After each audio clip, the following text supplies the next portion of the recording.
Exode chapitre 13. L'Éternel parla à Moïse et dit : Consacre-moi tout premier-né parmi les enfants d'Israël, tant des hommes que des animaux, il m'appartient. Moïse dit au peuple : Souvenez-vous de ce jour où vous êtes sortis d'Égypte, de la maison de servitude, car c'est par ma main puissante que l'Éternel vous en a fait sortir. On ne mangera point de pain levé. Vous sortirez aujourd'hui dans le mois des épis, quand l'Éternel t'aura fait entrer dans le pays des Cananéens, les Héthiens, les Amoréens, les Éviens et les Jébusiens, qu'il a juré à tes pères de te donner, pays où coule le lait et le miel. Tu rendras ce culte à l'Éternel dans ce même mois-ci. Pendant 7 jours, tu mangeras des pains sans levain, et le 7e jour, il y aura une fête en l'honneur de l'Éternel. On mangera de pain sans levain pendant les 7 jours. On ne verra point chez toi de pain levé, et on ne verra point chez toi de levain. Dans toute l'étendue de ton pays, tu diras alors à ton fils : c'est en mémoire de ce que l'Éternel a fait pour moi lorsque je suis sorti d'Égypte. Ce sera pour toi comme un signe sur ta main et comme un souvenir entre tes yeux, afin que la loi de l'Éternel soit dans ta bouche, car c'est par sa main puissante que l'Éternel t'a fait sortir d'Égypte. Tu observeras cette ordonnance au temps fixé, d'année en année. Quand l'Éternel t'aura fait entrer dans le pays de Canaan, comme il l'a juré à toi et à tes pères, et qu'il te l'aura donné, tu consacreras à l'Éternel tout premier-né, même tout premier-né des animaux que tu auras. Les mâles appartiennent à l'Éternel. Tu rachèteras avec un agneau tout premier-né de l'âne, et si tu ne le rachètes pas, tu le briseras la nuque. Tu rachèteras aussi tout premier-né de l'homme parmi tes fils. Et lorsque ton fils te demandera un jour : que signifie cela ? Tu lui répondras : par sa main puissante, l'Éternel nous a fait sortir d'Égypte, de la maison de servitude.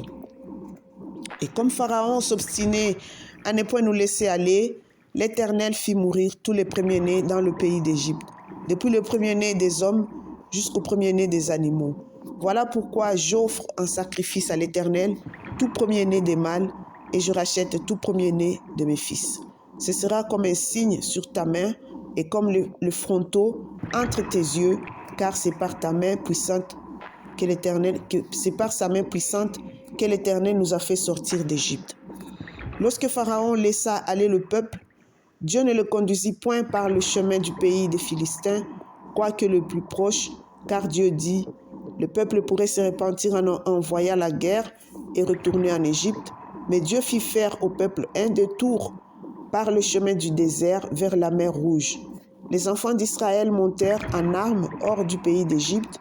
Moïse prit avec lui les os de Joseph, car Joseph avait fait jurer les fils d'Israël en disant : Dieu vous visitera et vous ferez remonter avec vous mes os loin d'ici. Ils partirent de Sukkot et ils campèrent à Étang, à l'extrémité du désert. L'Éternel allait devant eux le jour dans une colonne de nuée pour les guider dans leur chemin, et la nuit dans une colonne de feu pour les éclairer, afin qu'ils marchassent jour et nuit. La colonne de nuée ne se retirait point de devant le peuple pendant le jour, ni la colonne de feu pendant la nuit.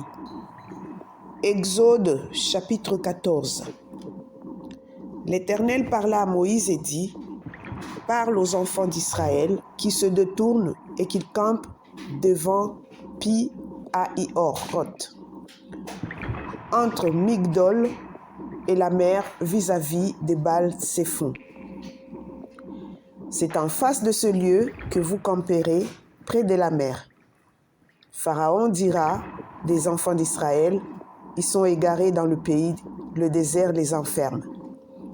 J'endurcirai le cœur de Pharaon, et il le poursuivra, mais Pharaon et toute son armée serviront à faire éclater ma gloire, et les Égyptiens sauront que je suis l'Éternel. Et les enfants d'Israël firent ainsi. On annonça au roi d'Égypte que le peuple avait pris la fuite Alors le cœur de Pharaon et celui de ses serviteurs furent changés à l'égard du peuple. Ils dirent, « Qu'avons-nous fait en laissant aller Israël dont nous n'aurons plus les services ?» Et Pharaon attela son char et il prit son peuple avec lui. Il prit 600 chars d'élite et tous les chars d'Égypte. Il y avait surtout des combattants. L'Éternel endurcit le cœur de Pharaon, roi d'Égypte. Et Pharaon poursuivit les enfants d'Israël. Les enfants d'Israël étaient sortis la main levée. Les Égyptiens le poursuivirent et tous les chevaux, les chars de Pharaon, ses cavaliers et son armée, les atteignirent, campés près de la mer, vers Phi-Hahiroth, vis-à-vis de Baal-Séphon. Pharaon approchait, les enfants d'Israël levèrent les yeux et voici les Égyptiens étaient en marche derrière eux. Et les enfants d'Israël eurent une grande frayeur et crièrent à l'Éternel. Ils dirent à Moïse, « N'y avait-il pas de sépulcre en Égypte, sans qu'il fût besoin de nous mener mourir au désert? Que nous as-tu fait en nous faisant sortir d'Égypte? N'est-ce pas là ce que nous te disions en Égypte? Laisse-nous servir les Égyptiens, car nous aimons mieux servir les Égyptiens que de mourir au désert. » Moïse répondit au peuple, « Ne craignez rien, restez en place et regardez la délivrance que l'Éternel va vous accorder en ce jour. Car les Égyptiens que vous voyez aujourd'hui, vous ne les verrez plus jamais. L'Éternel combattra pour vous et vous gardez le silence. » L'Éternel dit à Moïse, « Pourquoi ces cris? Parle aux enfants d'Israël et qu'ils marchent. Toi, lève ta verge, étends ta main sur la mer et fends-la. Et les enfants d'Israël entreront au milieu de la mer à sec. Et moi, je vais endurcir le cœur des Égyptiens pour qu'ils y entrent après eux. Et Pharaon et toute son armée, ses chars et ses cavaliers feront éclater ma gloire. Et les Égyptiens sauront que je suis l'Éternel quand Pharaon, ses chars et ses cavaliers auront fait éclater ma gloire. » L'ange de Dieu qui allait devant le camp d'Israël partit et alla derrière eux, et la colonne de nuée qui les précédait partit se tint derrière eux. Elle se plaça entre les camps des Égyptiens et le camp d'Israël. Cette nuée était ténébreuse d'un côté, et de l'autre elle éclatait et éclairait la nuit. Et les deux camps n'approchèrent point l'un de l'autre pendant toute la nuit. Moïse étendit sa main sur la mer, et l'Éternel refoula la mer par un vent d'Orient qui souffla avec impétuosité toute la nuit. Il mit la mer à sec, et les eaux se fendirent. Les enfants d'Israël entrèrent au milieu de la mer à sec, et les eaux formaient comme une muraille à leur droite et à leur gauche. Les Égyptiens les poursuivirent, et tous les chevaux de Pharaon, ses chars et ses cavaliers entrèrent après eux au milieu de la mer. À la veille du matin, l'Éternel, de la colonne de feu et de nuée, regarda le camp des Égyptiens et le mit en désordre. Il ôta les roues de leurs chars et en rendit la marche difficile. Les Égyptiens dirent alors, « Fuyons devant Israël, car l'Éternel combat pour lui contre les Égyptiens. » L'Éternel dit à Moïse, « Étends ta main sur la mer, et les eaux reviendront sur les Égyptiens, sur leurs chars et sur leurs cavaliers. » Moïse étendit sa main sur la mer, et vers le matin, la mer reprit son impétuosité, et les Égyptiens s'enfuirent à son approche. Mais l'Éternel précipita les Égyptiens au milieu de la mer.